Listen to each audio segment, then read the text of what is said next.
Paramashivoham.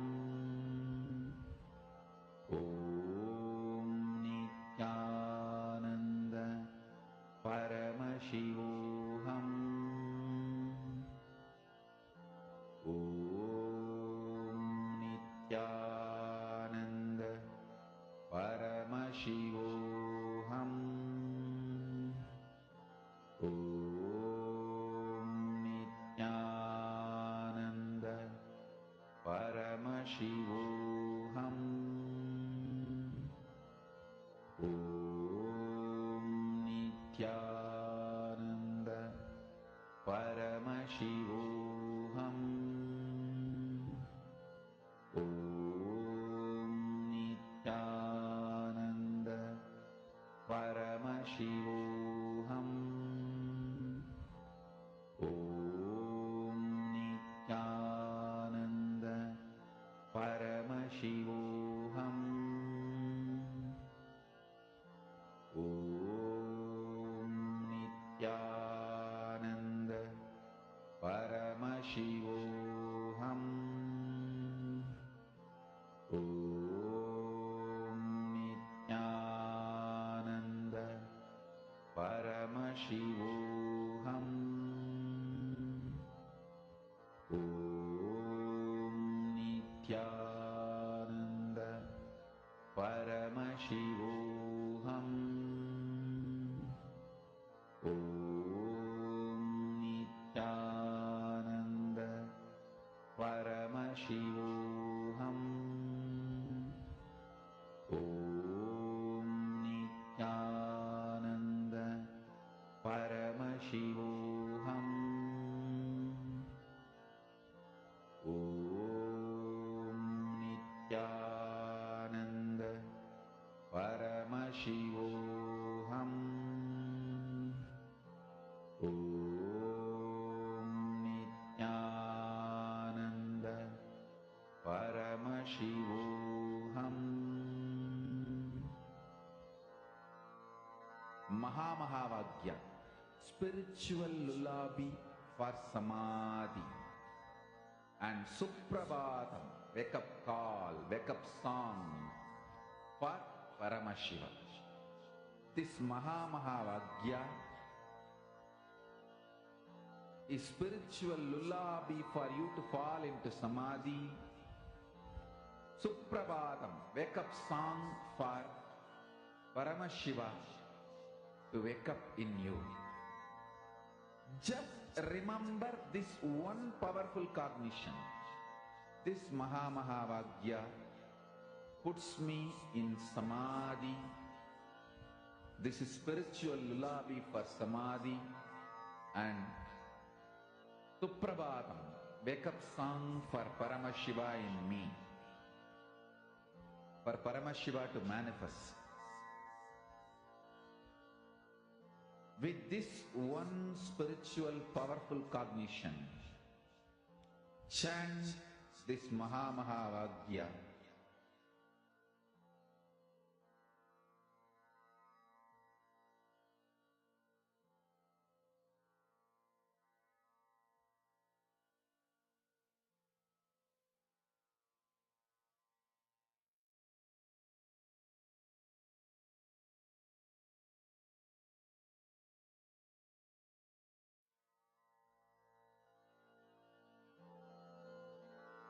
Mahamahavaagya, spiritual lullaby for Samadhi, and Suprabhatam, wake up call, wake up song for Paramashiva.